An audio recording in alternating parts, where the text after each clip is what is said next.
تعالیٰ نے بنایا تو کس طرح بنایا ہوگا؟ کیا مزدوروں کو لگا کر بنایا ہوگا یا کسی کو یہ ذمہ داری دی کہ اللہ تبارک و تعالیٰ کہ ایسے ایسی دنیا بناؤ؟ کیا اللہ نے بتایا؟ نہیں، بلکہ اللہ تبارک و تعالیٰ میرا اور آپ کا خدا ایسا ہے، خدا نے فرمایا کن، صرف دو الفاظ کا اللہ تبارک و تعالیٰ نے ارشاد فرمایا کن، بن جا، ساری دنیا بن گئی، ساری دنیا بن گئی۔ دو لفظ قاف اور نون کا استعمال فرمایا، اللہ نے فرمایا کن، ساری دنیا بن گئی۔ اللہ تبارک و تعالیٰ جب کہے گا فیکون، اللہ تبارک و تعالیٰ جب فیکون کہے گا تو ساری دنیا بن جائے گی۔ دو لفظوں میں اللہ دنیا کو بنا رہا ہے، دو لفظوں سے دنیا کو اللہ ختم کر رہا ہے۔ اللہ کی قدرت کو ہے، ہم خدا کی قدرت میں سوال اٹھا نہیں سکتے۔ تو یہ معراج کا واقعہ سمجھنا ہے تو خدا کی قدرت ہمارے سامنے رکھنا ضروری ہے۔ تو عزیزان محترم، جمعہ کے خطبے میں آپ نے معراج کا چند واقعات میں سے چند نقطوں کو سماعت فرمایا، لیکن عزیزان محترم یہ شب معراج جو گزری ہوئی ہے، یہ معراج اصل کیا ہے؟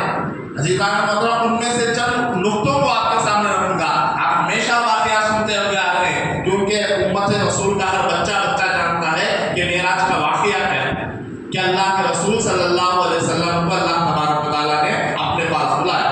جیسا کہ شب معراج کہا جاتا ہے، معراج میں سارا واقعہ بیان کیا گیا ہے۔ معراج 5 لفظوں پر مشتمل ہے۔ پہلا میم ہے، عین ہے، را ہے، الف ہے اور جیم ہے، اسے معراج کہا جاتا ہے۔ کھلے الفاظ میں سمجھنے کے لیے بزرگان دین نے یوں بیان فرمایا، میم سے محمد، عین سے عرش، را سے رات، الف سے اللہ، جیم سے جبرائیل، یعنی اللہ تبارک و تعالیٰ نے جبرائیل کے ذریعے سے رات میں محمد رسول اللہ کو اپنے پاس بلایا۔ معراج کا سارا واقعہ اسی میں بیان کر دیا گیا۔ تو عزیزان محترم، اب یہ شب معراج ہے، اس میں سے چند نقطوں کو آپ کے سامنے رکھتا ہوں۔ اللہ کے رسول صلی اللہ علیہ وسلم، ذرا اس پس منظر کو بھی خیال رکھیں کہ آخر اللہ تبارک و تعالیٰ اللہ کے رسول کو اپنے پاس کیوں بلایا، بلانے کی وجہ کیا ہے؟ عزیزان محترم، اللہ کے رسول طائف کے سفر کے بعد یہ واقعہ پیش آیا، جب اللہ کے رسول صلی اللہ علیہ وسلم پر بچوں کے ہاتھوں سے پتھروں کو مارا، پتھروں کو اللہ کے رسول کے اوپر پتھروں کی بارش کی گئی۔ اللہ کے رسول دکھی تھے۔ ہر دن آپ اللہ دین کی تبلیغ کرنے جاتے تو کوئی نہ کوئی ایک ایمان لا لیتا، لیکن آج جو 27 یعنی رجب المرجب کے دن ہے، اللہ کے رسول اس دن بھی نکلتے ہیں، اس دن بھی نکلتے ہیں، کوئی ایمان نہیں لاتا۔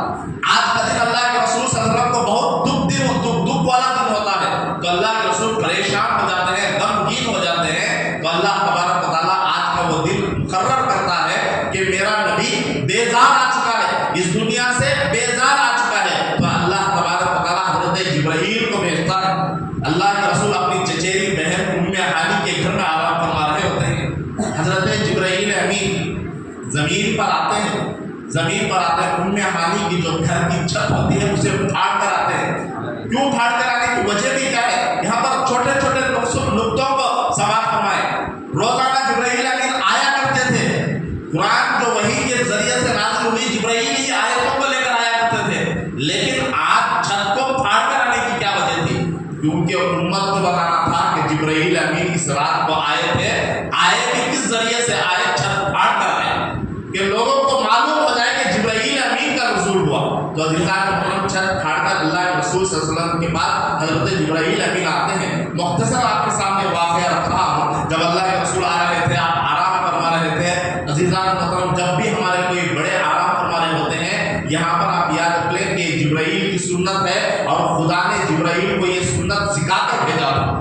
جب بھی کوئی ہمارے بڑے آرام کر رہے ہوں یا کوئی بھی آرام کر رہے ہوں تو انہیں نیند سے بیدار کرنے کے لیے ان کا نام زور سے لے کر نہیں پکارا جاتا، کیونکہ جو دل ہے وہ نازک ہوتا ہے۔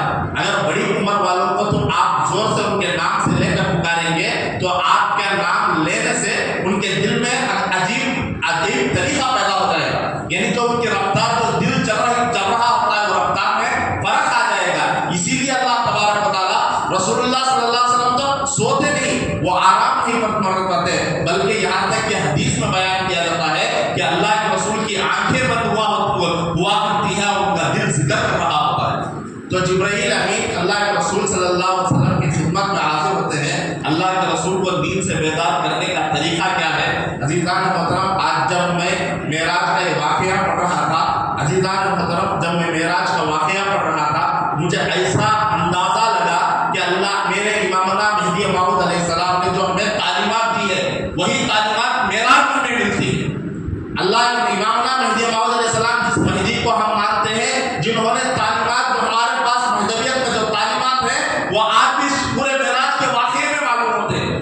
مہدویوں میں جو کیا جاتا ہے وہ سارے واقعات کو معراج سے اٹھا کر دیکھیں گے تو وہ سارے واقعات ہمارے سامنے آ جاتے ہیں۔ اسی لیے مہدی موعود علیہ السلام اس دنیا میں آئے جو دین ختم ہو چکا تھا اس دین کو زندہ کرنے کے لیے آئے، جو دین کو زندہ کرنے کے لیے آئے۔ آج ساری دنیا میں آپ چلے جائیں، ساری دنیا میں چلے جائیں، آپ مہدویت کو ایک طرف لے لیں اور معراج کے واقعے کو ایک طرف لے لیں، معراج کے واقعے کو اور مہدویت کو ایک لے لیں تو عزیزان محترم ختم گوشی کسی کے بعد نہیں ہوتی، ختم گوشی ہوتی ہے تو صرف مہدویوں میں ہوتی ہے۔ جاؤ جا کے سوال جبرائیل سے پوچھو، مجھ سے مت پوچھو۔ جبرائیل امین اللہ کے رسول صلی اللہ علیہ وسلم کو نیند سے بیدار کرتے ہیں، آپ یہ کہتے ہیں کہ کسی کے سامنے جھکنا نہیں، تعظیمی بھی جھکنا ہوتا ہے۔ خدا سمجھ کر جبرائیل محمد رسول اللہ کے سامنے جھک نہیں رہے ہیں بلکہ عظمت مصطفیٰ ہمارے سامنے بیان کر رہے ہیں۔ حضرت جبرائیل امین اللہ کے رسول صلی اللہ علیہ وسلم کے قدموں کو بوسہ دیتے ہیں، اسی کو ختم گوشی کہا جاتا ہے۔ عزیزان محترم وہاں پر مہدویت ہے۔ امامنا مہدی موعود علیہ السلام نے یہی طریقہ بیان فرمایا کہ اگر تمہارے مرشدین ہیں یا تمہارے والدین ہیں تو ان کی ختم گوشی کیا ہے۔ جا کر جبرائیل سے پوچھو، مجھ سے نہ پوچھو ان کی ختم گوشی کہاں سے آئی۔ تو عزیزان محترم حضرت جبرائیل امین ان کے قدموں کو بوسہ دیتے ہیں۔ جبرائیل امین کی قدم بوسی کرنے کی وجہ سے اللہ کے رسول صلی اللہ علیہ وسلم نیند سے بیدار ہو جاتے ہیں، اللہ کے رسول کی آنکھیں کھل جاتی ہیں۔ جبرائیل امین کو کہتے ہیں جبرائیل امین اٹھ جاؤ، یہ کیا کر رہے ہو، یہ کیا کر رہے ہو؟ تو جبرائیل امین فرماتے ہیں اے محمد رسول اللہ صلی اللہ علیہ وسلم، اللہ نے مجھے آدم علیہ السلام سے پہلے بنایا ہے، یعنی میری عمر کتنی ہے مجھے معلوم نہیں۔ عزیزان کو جبرائیل امین فرماتے ہیں کہ میری عمر کا اندازہ نہیں، اللہ تبارک و تعالیٰ نے مجھے اس وقت بنایا ہے۔ تو عزیزان محترم جبرائیل کہتے ہیں خدا کی قسم کھا کر میں یہ کہتا ہوں جتنا سکون آپ کے قدموں میں ہے اتنا سکون اور دنیا میں کہیں پر موجود نہیں۔ جبرائیل امین فرماتے ہیں آپ کے قدموں میں جو سکون مجھے نظر آتا ہے وہ ساری دنیا میں کہیں سکون نظر نہیں آتا۔ تو عزیزان محترم اب اللہ کے رسول صلی اللہ علیہ وسلم کو وہاں سے اٹھا لیا جاتا ہے، اب مسجد حرام کے پاس یعنی کعبۃ اللہ کے قریب لے کر آیا جاتا ہے۔ اللہ کے رسول کے سینے کو چاک کیا جاتا ہے، کاٹا جاتا ہے، اللہ کے رسول کے دل کو نکال دیا جاتا ہے۔ اگر ہم اپنی عقل سے سوچیں گے تو ہم سوچیں گے کیسا اللہ کے رسول کا دل کاٹا گیا، کیسا چیرا گیا، کیسا پھاڑا گیا۔ تو عزیزان محترم کیا ہماری عقل سمجھنے والی نہیں ہے۔ اسی لیے میں نے آپ کو کہا کہ سبحان اللہ کی وہ ذات ہے جو کرنے والی ذات۔ تو عزیزان محترم اب حضرت رسول اللہ صلی اللہ علیہ وسلم کا سینہ چاک کیا گیا، کاٹا گیا، اللہ کے رسول کے دل کو پھاڑا گیا، اللہ کے رسول کے دل کو کاٹا گیا اور زمزم کے پانی سے اللہ کے رسول کے دل کو دھویا گیا۔ اب یہاں پر سوچنے والی بات ہے عزیزان محترم، اللہ کے رسول صلی اللہ علیہ وسلم کے دل کو زمزم کے پانی سے کیوں دھویا گیا؟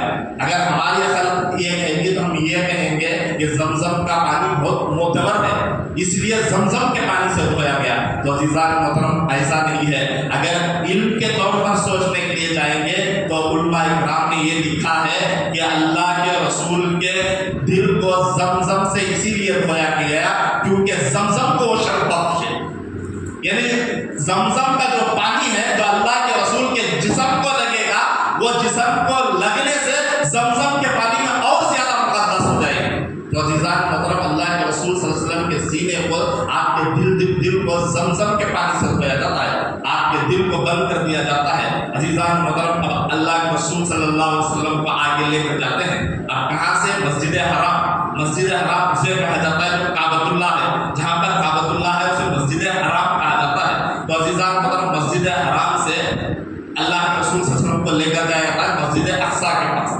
درمیان میں اللہ کے رسول صلی اللہ علیہ وسلم جا رہے ہیں اور سواری بھی آپ کی کیسی سواری جسے براق کے نام سے یاد کیا جاتا ہے، وہ براق ایسا ہے عزیزان محترم جہاں اس کی نظر پڑتی ہے اس کا قدم وہاں پر ہوتا ہے، یعنی اتنی تیز رفتار والا براق ہے۔ تو عزیزان محترم اللہ کے رسول صلی اللہ علیہ وسلم براق پر سوار ہو کر مسجد حرام سے مسجد اقصیٰ کی طرف جا رہے ہیں۔ اللہ کے رسول صلی اللہ علیہ وسلم جب براق پر سوار ہو جاتے ہیں، یہاں پر آپ خبر میں دیکھتے ہیں